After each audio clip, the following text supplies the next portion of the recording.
ഇനി അതിഥിക്കുള്ള സമയമാണ്. സന്തോഷ് ട്രോഫിയിൽ കിരീടം നിലനിർത്താനുള്ള ഒരുക്കത്തിലാണ് കേരളം. ടീമിന്റെ പരിശീലന ക്യാമ്പ് ഇപ്പോൾ തിരുവനന്തപുരത്ത് പുരോഗമിക്കുകയാണ്. VP ഷാജിയാണ് കേരള ടീമിന്റെ പരിശീലകൻ. ഇത് രണ്ടാം തവണയാണ് VP ഷാജി പരിശീലകന്റെ കുപ്പായം അണിയുന്നത്. ക്യാമ്പിന്റെ വിശേഷങ്ങളും പ്രതീക്ഷകളുമൊക്കെ അദ്ദേഹം നമ്മോടൊപ്പം പങ്കുവയ്ക്കുകയാണ്. അദ്ദേഹത്തിന്റെ വിശേഷങ്ങൾ കാണാം.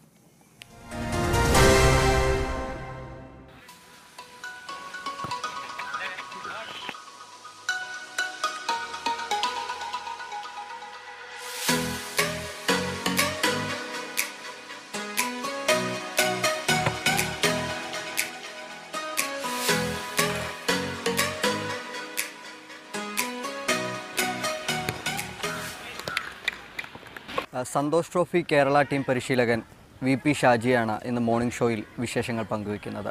സ്വാഗതം മോർണിംഗ് ഷോയിലേക്ക്. നിലവിലെ ചാമ്പ്യന്മാരാണ്, അപ്പോൾ ഇത്തവണ ക്യാമ്പ് തുടങ്ങിയിരിക്കുന്നു. അപ്പോൾ എന്തൊക്കെയാണ് ഇത്തവണത്തെ പ്രതീക്ഷകൾ? വളരെയധികം പ്രതീക്ഷയോടുകൂടി തന്നെയാണ്. എന്ന് വെച്ചാൽ കഴിഞ്ഞ വർഷത്തെ ചാമ്പ്യന്മാർ, ആ ചാമ്പ്യൻ ടീം അടുത്ത വർഷം ആ ട്രോഫി നിലനിർത്തുക എന്നുള്ളതാണ് ഏറ്റവും മുഖ്യമായ ഘടകം.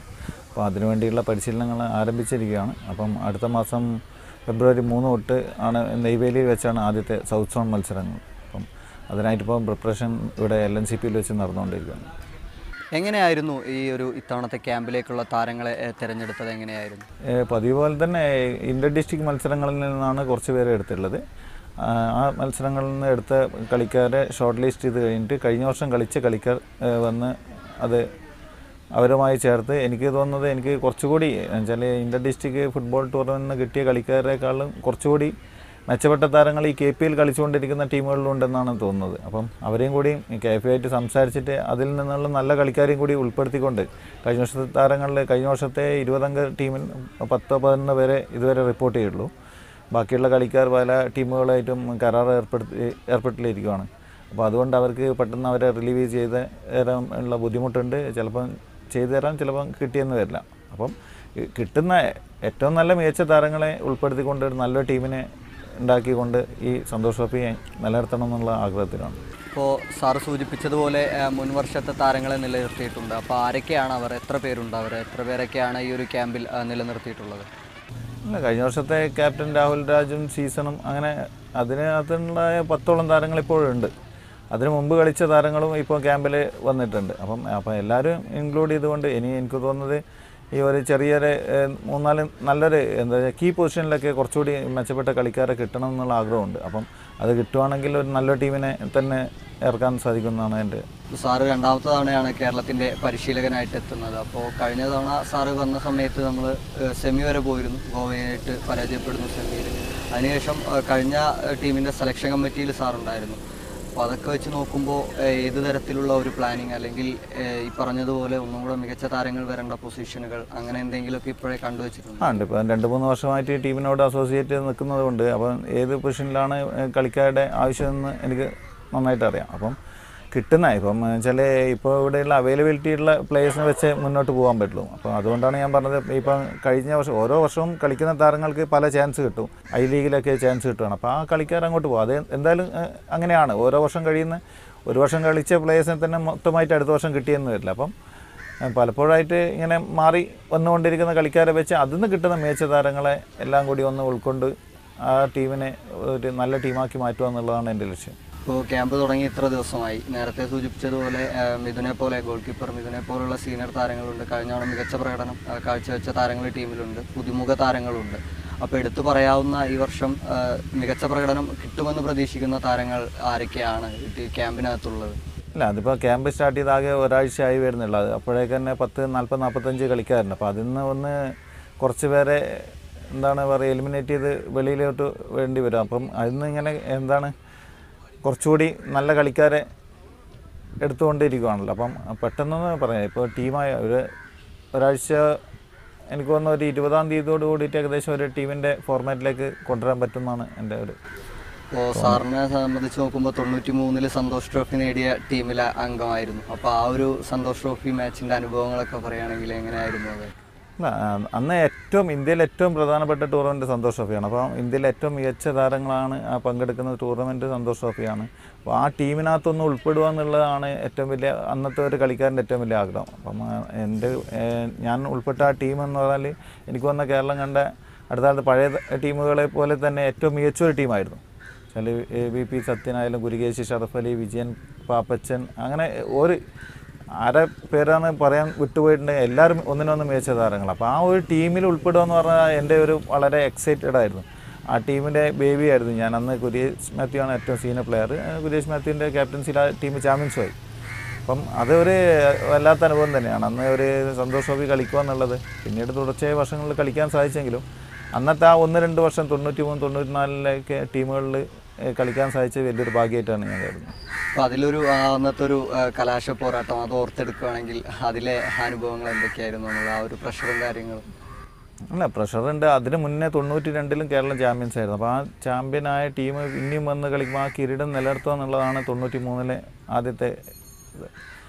അന്ന് കേരളത്തിലും കൂടിയാണ്ട്, പ്രത്യേകിച്ച് കേരളത്തിലെ കാണികൾ അറിയാമല്ലോ, ഏറ്റവും എനിക്ക് വന്നത് ടച്ച് ലൈനിനടുത്ത് വരെ കാണികളാണ്. അപ്പം ആ ഒരു പ്രഷറിനകത്ത് എനിക്ക് അന്നത്തെ ആ ഫൈനൽ മാച്ചിന് മുന്നേ നമ്മുടെ ടീം മെമ്പേഴ്സിനൊക്കെ ജാഫർക്ക് റൂമിലിട്ട് പൂട്ടിയിടുകയാണ് ചെയ്തത്. എന്ന് വെച്ചാൽ അത്രമാത്രം ആൾക്കാർ വന്ന് ഒരു ഡിസ്റ്റർബൻസ് ഇല്ലാതെ അത്രമാത്രം കോച്ച് അങ്ങനെ ശ്രദ്ധിച്ചിട്ടുണ്ടായിരുന്നു. ഭക്ഷണത്തിൻ്റെ കാര്യത്തിലായാലും അങ്ങനെയാണ് കൊണ്ടുവരുന്നത് ടീമിനെ. ഈ 1993 നിന്ന് ഇപ്പോൾ 2019 എത്തി നിൽക്കുമ്പോൾ കേരള ഫുട്ബോളിന് വന്ന മാറ്റങ്ങൾ അതെന്തൊക്കെയാണ്? കേരള ഫുട്ബോളിൻ്റെ മാറ്റം എന്ന് പറഞ്ഞാൽ കുറച്ചുകൂടി അന്ന് 93-90 കഴിഞ്ഞ് പിന്നെ 98-99 നാഷണൽ ലീഗുകൾ വന്നു. നാഷണൽ ലീഗുകൾ വന്നു കഴിഞ്ഞപ്പം അതിനകത്ത് SBT പോലെയുള്ള ടീമുകൾ നാഷണൽ ലീഗ് കളിച്ചു. 2004 വരെ SBT 2004-ലും കളിച്ചു. ആ സമയത്ത് തന്നെയാണ് എനിക്ക് തോന്നുന്നത് 2000-2004 കേരളം സന്തോഷ് ട്രോഫി ചാമ്പ്യന്മാരെ. എന്ന് കേരള ടീമുകൾ ഏറ്റവും ഇന്ത്യയിൽ നന്നായി മികച്ച് നിന്ന് അന്നൊക്കെ കേരളം സന്തോഷ് ട്രോഫി ചാമ്പ്യൻസ് ആയിട്ടുണ്ട്.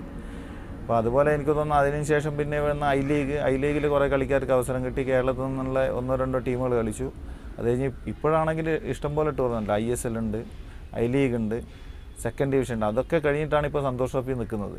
ഇപ്പോൾ ഒന്നാം കിട താരങ്ങൾക്ക് ISL ആണ്, അത് കഴിഞ്ഞിട്ടുള്ള താരങ്ങൾ ഐ ലീഗ് കളിക്കുന്നു, അത് കഴിഞ്ഞ് സെക്കൻഡ് ഡിവിഷൻ കളിക്കുന്നു, അതും കഴിഞ്ഞിട്ടാണ് ഇപ്പോൾ സന്തോഷ് ട്രോഫിക്ക് ഒരു ചാൻസ് കൊടുക്കുക. അപ്പോൾ സന്തോഷ് ട്രോഫിയുടെ ഇത് കുറച്ച് കുറഞ്ഞു വരുവാണ്. മറിച്ച് ബാക്കിയുള്ള നന്നായി കളിക്കുന്ന കുട്ടികൾക്ക് ഇപ്പോൾ ISL ഐ ലീഗിലൊക്കെ നല്ല ചാൻസ് കിട്ടുവാണ്. അപ്പോൾ ഇത്തരത്തിൽ ടൂർണമെൻറ്റുകൾ വർദ്ധിച്ചു വരുന്നത് ഒരു താരത്തിന് ഇൻഡിവിജ്വൽ ഒരു താരത്തിൻ്റെ വളർച്ചയ്ക്ക് അത് എത്രമാത്രം ഗുണം ചെയ്യുന്നുണ്ട്? ഈ ഒരു ഞാൻ ആദ്യകാലത്ത് ടൂർണമെൻറ്റ് കൂടുതലായിരുന്നു. പണ്ട് ഓൾ ഇന്ത്യ ടൂർണമെൻറ്റ്സ് ഇഷ്ടം പോലെയുണ്ട്. അപ്പോൾ കേരളത്തിലുള്ള ടീമുകൾ എവിടെ പോയാലും ഇന്ത്യയിൽ എവിടെയും ടൂർണമെൻറ്റ് കളിക്കുന്ന ആ ഒരു എക്സ്പീരിയൻസ് ഉണ്ട്. അത് കഴിഞ്ഞ് പിന്നെ ടൂർണമെൻറ്റുകളൊക്കെ കുറഞ്ഞു. ഐ ലീഗും സെക്കൻഡ് ഡിവിഷനും മാത്രമേ. അപ്പോൾ കുറേ കളിക്കാർക്ക് ചാൻസ് കുറഞ്ഞു. ഇപ്പോഴേ ഒരു 3-4 വർഷമായി ISL വന്നു, ഐ ലീഗ് വന്നു, സെക്കൻഡ് ഡിവിഷൻ വന്നു. അങ്ങനെയുള്ള കുറച്ച് ടൂർണമെൻറ്റുകൾ വന്നപ്പോൾ അവസരങ്ങൾ വീണ്ടും കിട്ടി തുടങ്ങിയിട്ട്. അതുപോലെ തന്നെ കുറേ അക്കാഡമികളും ഈ ISL-നോടനുബന്ധിച്ച് എല്ലാ ക്ലബ്ബുകളും അക്കാഡമികളെ പ്രോത്സാഹിപ്പിച്ച് തുടങ്ങിയിട്ടുണ്ട്. ഇപ്പം എനിക്ക് തോന്നുന്നത് കുറച്ചുകൂടി മാറ്റത്തിൻ്റെ പാതയിലാണ്. എനിക്ക് തോന്നുന്നു ഈ റിസൾട്ട് കിട്ടണ ഒരു 5-6 വർഷം കഴിഞ്ഞ് ഈ അക്കാഡമിയിലുള്ള കുട്ടികൾ കുറച്ചുകൂടി മികച്ച രീതിയിൽ വന്നു കഴിഞ്ഞാൽ നല്ല റിസൾട്ട് തന്നെയായിരിക്കും അത്. ഐ ലീഗിൻ്റെയും ഗോകുലം കേരള FCയുടെയും അതോടൊപ്പം തന്നെ ജോബി ജസ്റ്റിനെ പോലുള്ള താരങ്ങളുടെയും വളർച്ച അതെങ്ങനെയാണ് വിലയിരുത്തുന്നത്?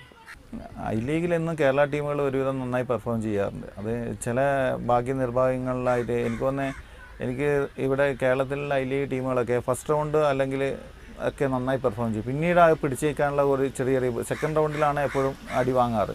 ഫസ്റ്റ് റൗണ്ട് നന്നായിട്ട് കളിക്കുക. അപ്പോൾ ആ ഒരു മാറ്റം എങ്ങനെയെങ്കിലും അത് മാറ്റിയെടുക്കുക എന്നുള്ളതാണ് ഇപ്പോൾ എനിക്ക് തോന്നുന്നത്, എൻ്റെ ഒരു അഭിപ്രായമാണ്.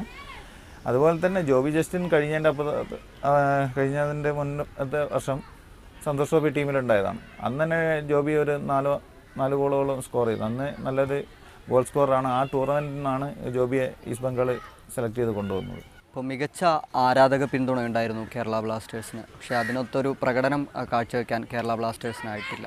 എന്തുകൊണ്ടാണത്?